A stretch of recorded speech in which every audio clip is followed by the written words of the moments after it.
ఆగాగు, ఈ మాట నీకోసమే. ఎందుకని నేను ఎన్నిసార్లు ప్రార్థించినా కానీ నాకు స్వస్థత రాట్లా? ఎందుకని వాళ్ళకంటే నేను ఎక్కువ భక్తి చేస్తున్నా కదా అని నువ్వు అనుకుంటున్నావు.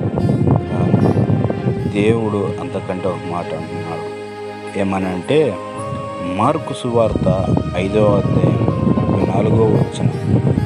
అందుకు ఆయన, కుమారి, నీ విశ్వాసము నిన్ను స్వస్థపరిచెను, సమాధానము కలదానివై పొమ్ము, నీ బాధ నివారణమై నీకు స్వస్థత కలుగునుగాక అని ఆమెతో చెప్పాను.